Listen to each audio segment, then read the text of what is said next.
7.7, solving quadratic equations using the quadratic formula. So far to solve quadratic equations, we've learned a few methods. So the first method we used was solving graphically. So we could solve by graphing.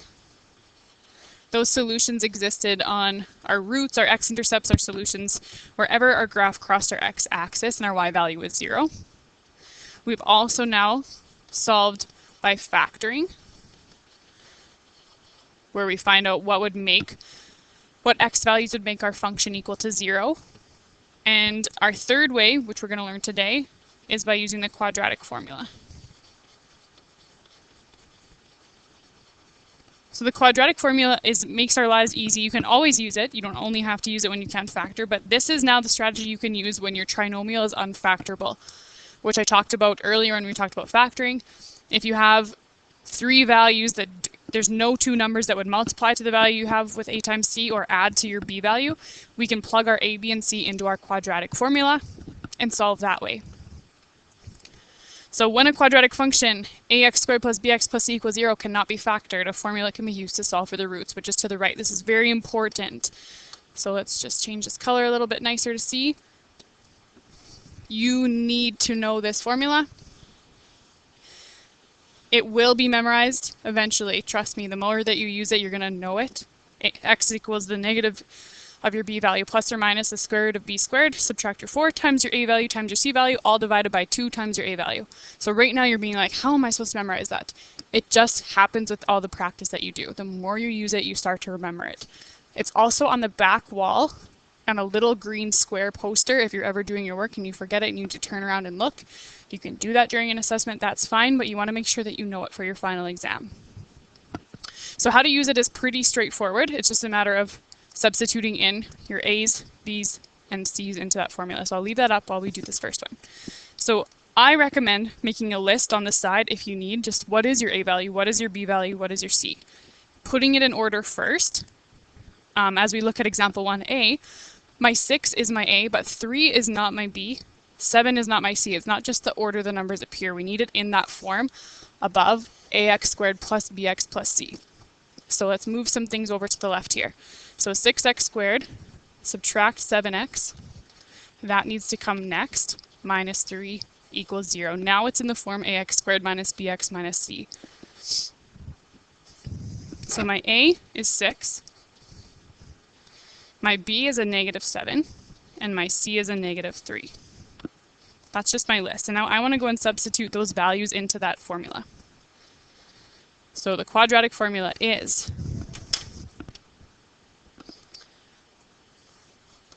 x equals your negative of whatever b value you have. So if your b value is negative, it'll become a positive, plus or minus the square root of b squared subtract 4ac, all divided by 2a. So we just need to substitute now. So negative b value, a negative 7 is going to give us a positive, plus or minus the square root of negative 7 squared minus 4 times 6 times negative 3 divided by 2 times our a value, which is 6. So we need to clean some stuff up here. So a negative 7 now becomes a positive 7, plus or minus the square root of negative 7 squared is 49, subtract 4 times 6 is 24, times a negative 3 is negative 72. So we're subtracting a negative 72. So it's really going to end up being adding 72. Divided by 2 times 6 is 12. So let's keep simplifying. 49 subtract a negative 72 is 49 plus 72, which is 121 over 12. 7 plus or minus the square root of 121 is 11 divided by 12. So now we have two answers here.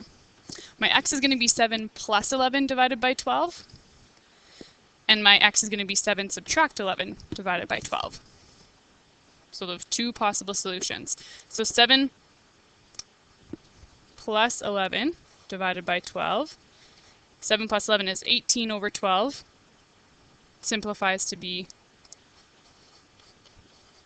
divided both by 6 is 3 over 2 for one value. Or I can have extend 7 subtract 11 over 12. 7 subtract 11 is negative 4 over 12. Divide by 4 is negative 1 over 3. So my two x values, because it was unfactorable, would be when x is 3 over 2 and my x is negative 1/3. That's how we can solve without factoring, by just plugging in our a, b, and c's into that formula. Now b. Do this in a different color. So it's already in order. It's already in my x squared plus bx plus c equals 0.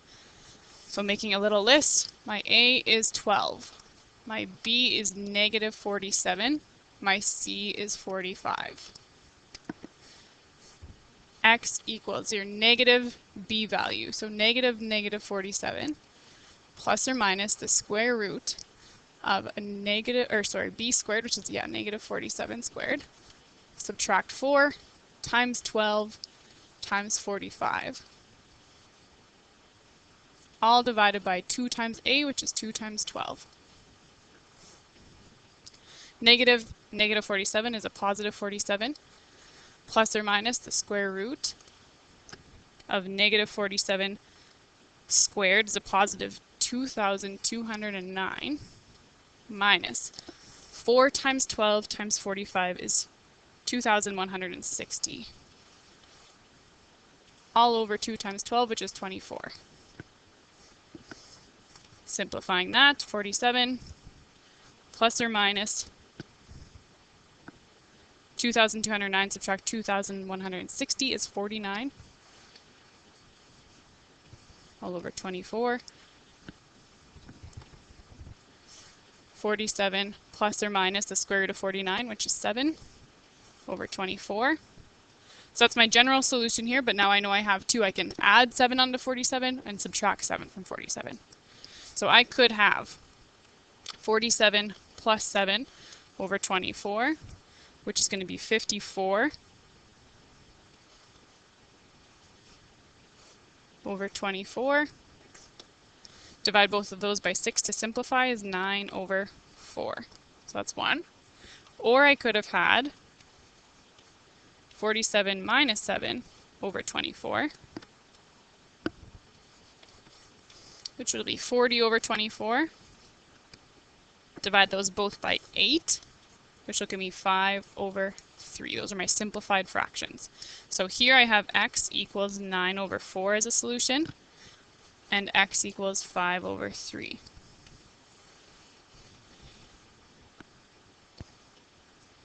Example 2, solve each equation. So again, you can always start by looking to see if your factoring works. So does anything, 2 things multiply to 2 times negative 5, which is negative 10, and add to 8? Well, the only factors of 10 are 10 and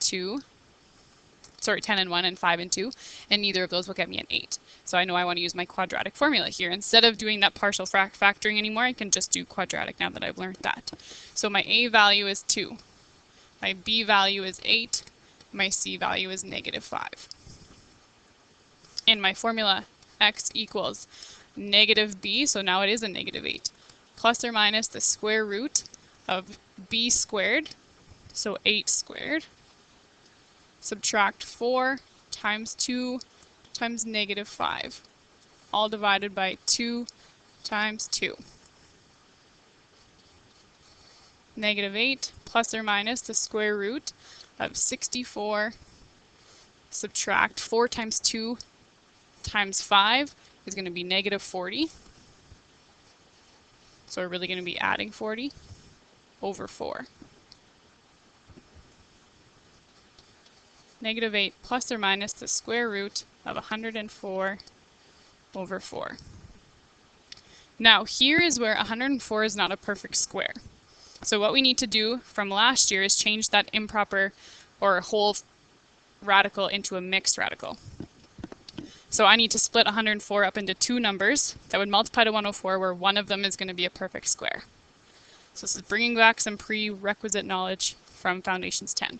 So negative 8 plus or minus 104 can be split up into 4 times 26.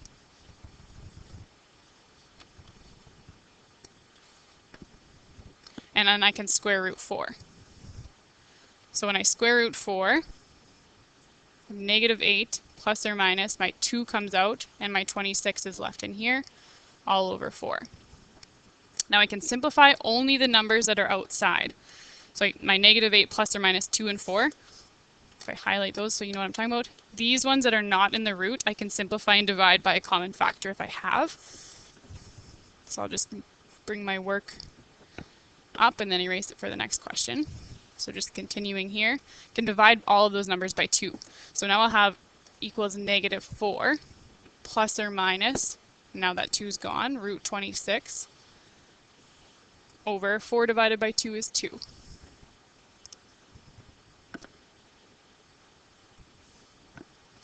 So this is what we would call our exact solution. When we don't have a perfect square underneath our root, this would be exactly -4 plus root 26 over 2 and -4 subtract root 26 over 2. That's our exact solution. But we can still find the decimals of that. So that's just a matter of typing that into your calculator. -4 plus the square root of 26 divided by 2 is 0.55. And x equals -4.55. will be the two solutions that you'll get when you add and subtract root 26 from -4. Part B, just getting rid of that so we have some more room to work. My a value is 5, b is -10, and c is 3. So x equals -10 plus or minus the square root of -10 squared, subtract 4 times 5 times 3, all divided by 2 times 5. -10 is a positive 10, plus or minus the square root of 100, subtract 20 times 3, which will be 60, all over 10. Square root of 40. So again, we need to split that up so that 40 is not a perfect square. So I need to split that up into two numbers where one of them is going to be a perfect square. And right now I know 4 is, and 4 is definitely a factor of that. So 10 plus or minus, so you can split that up into 4 times 10 inside. Square root 4, so a 2 will come out. 10 plus or minus 2 root 10 all over 10.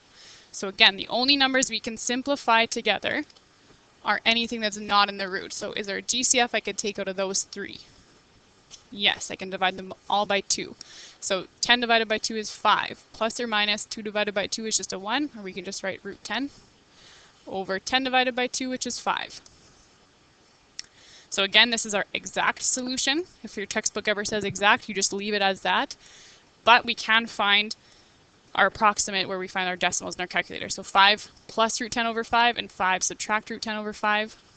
We get two solutions of 1.63 and when x equals 0.37.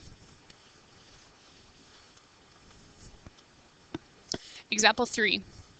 A store rents an average of 750 video games each month at the current rate of $4.50 per game. The owners of the store want to raise the rental rate to increase the revenue to $6,500 per month. However, for every dollar increase, they know they will rent 30 fewer games each month. So every time they increase by 1, they're going to sell 30 less games. The following function relates the price increase P to the revenue R. So P is how much we're increasing our profit for our price, and R is our revenue. So this first bracket, 4.5 plus P, represents our new price. So right now we charge $4.50, plus we're going to have some increase. So that's just our new, representing what our new price would be, is that bracket. And 750 was the number of games, and they know they're losing 30 for every increase they make. So this bracket is representing the number of videos rented, or number of games rented. And R is representing our revenue. So we need to do some factoring here to see what our increased values would be. And we need to start that by actually doing some foiling. So this is not in our ax squared plus bx plus c form. So we need to do that. We need to do some distribution here.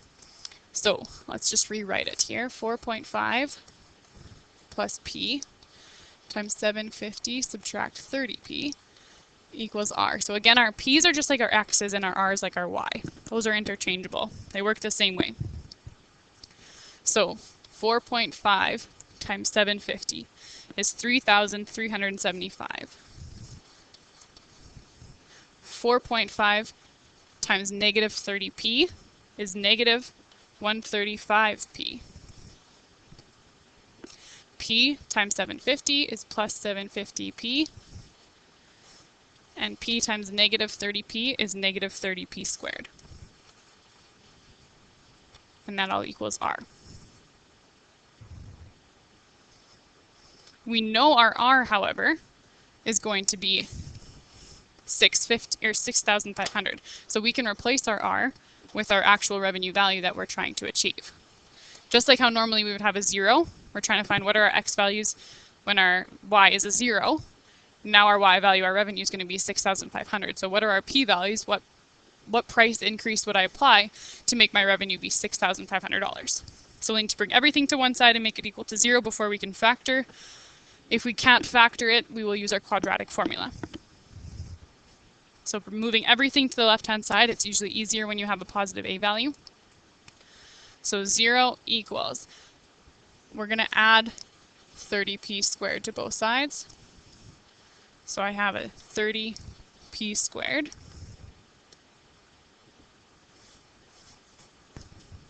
On this side, 750 subtract 135 is 615. It'll be a positive, so I'm going to subtract 615p from both sides.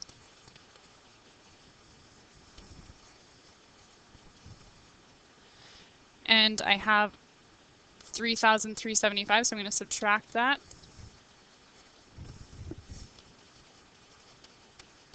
From 6,500, and I get 3,125. So here is my quadratic formula in ax squared plus bx plus c form equal to 0. Looking at those numbers, there could easily be two numbers that multiply to 30 times 3,125 and add to negative 615.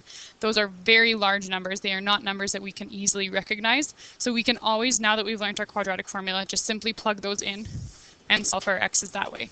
So our a is 30, your b is negative 615, and your c is 3,125.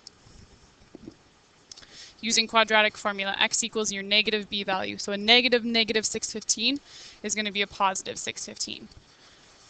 Plus or minus your b value squared. Subtract 4 times 30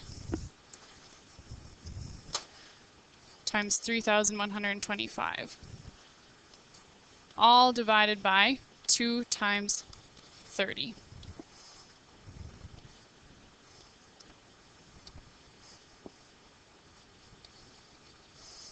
$615 plus or minus the square root 3,225 all over 4 times 2 times 30, sorry, is 60. And again, as far as simplifying here goes, we don't need to write it in a 615 plus or minus the square root because we're trying to talk about money.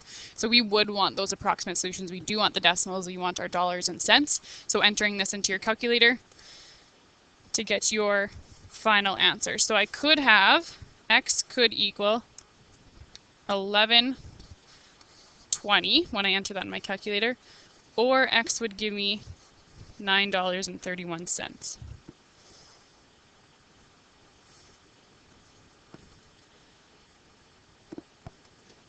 Since we were solving for our price increase, not our actual new prices, we need to figure out what would we actually be adding on. So our rental charge would be this plus your $450 again, plus $450.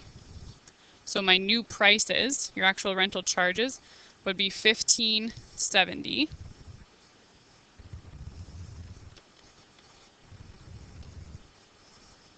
And $1,331. 13, 31 plus 50 is 81.